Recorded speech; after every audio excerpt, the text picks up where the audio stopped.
అందరికీ హాయ్ అండి. ఇప్పుడొచ్చేసైతే మనం ఇలా ముందే సైజ్ బ్లౌజ్ తోటి లైనింగ్ పైన కట్ చేసుకుంటాం కదా! అదే సైజ్ తోటి మళ్ళీ ఇంకోటి లైనింగ్ కట్ చేయాలన్నప్పుడు చూడండి, ఈ విధంగా మనం ఇంకో లైనింగ్ పైన ముందుగా కట్ చేసుకున్న లైనింగ్ పీస్ ఉంటుంది గదా! దాన్ని పెట్టినప్పుడు చూడండి, నెక్ వచ్చేసి నాకు 2.5 ఉందండి వెడల్పు వచ్చేసి.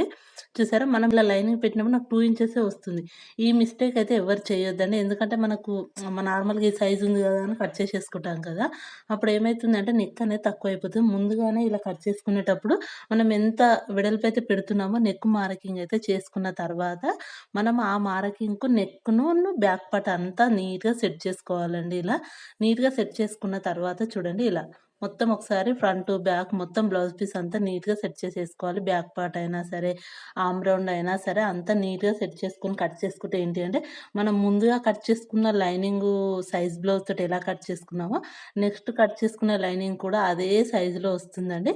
ఇలా మనం నెక్ గనుక కొలుచుకోకుండా కట్ చేసామనుకోండి, అప్పుడు నెక్ అనేది దగ్గరగా వచ్చేస్తుంది. మనం ముందు కట్ చేసుకున్న బ్లౌజ్ ఏమో నీట్‌గా, పర్ఫెక్ట్‌గా వచ్చేస్తుంది. నెక్స్ట్ అదే సైజ్ తోటి కట్ చేసుకునేది మాత్రం కొంచెం నెక్ అనేది దగ్గరగా వస్తుందండి. అందుకోసమైతే ఈ వీడియో నేనైతే మళ్ళీ మీకెవరికైనా యూజ్ అవుతుందని జెప్పేసైతే ఈ వీడియో అయితే పోస్ట్ చేస్తున్నాను చూడండి. ఇలా నీట్‌గా మనం ఆ లైనింగ్ ఎలా ఉందో ఆ విధంగా కట్ చేసేసుకోవాలండి. ఈ చిన్న చిన్న మిస్టేక్స్ వల్లనే మనకు బ్లౌజులనేటివి మనకు ముందు బ్లౌజ్ కరెక్ట్ రావడం, వెనకది అదే లైన్‌తోటి కట్ చేసాం కదా! మనకెందుకు రాలేదనిపిస్తుంది కదా! ఇలా చిన్న చిన్న మిస్టేక్స్ వల్లనే మనకు బ్లౌజయితే కటింగ్ అనేది పోతుందండి. అందుకోసమే ఇప్పుడైతే నేను ఈ బ్యాక్ పార్ట్ అనేది ఈ విధంగా కట్ చేసుకోవాలనైతే వీడియో తీసి పోస్ట్ చేస్తున్నాను చూడండి.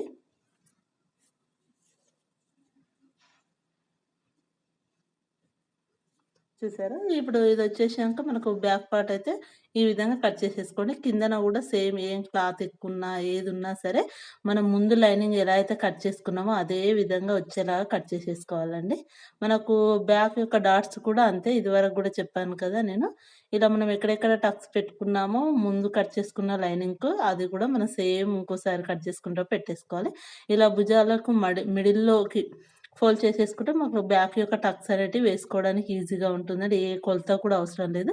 ఇలా భుజాలు సమానంగా వచ్చేలాగా చూసుకొని మిడిల్‌లో డాట్ పెట్టేసుకుంటే పర్ఫెక్ట్‌గా మనకు ముందుగా కట్ చేసుకున్న లైనింగ్ తోటైనా సరే ఈజీగా కట్ చేసేసుకోవచ్చండి. చూసారా?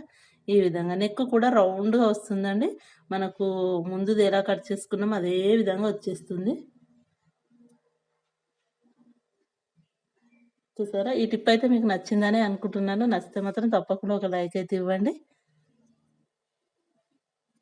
వీడియో నచ్చితే తప్పకుండా like, share and subscribe. Thank you for watching.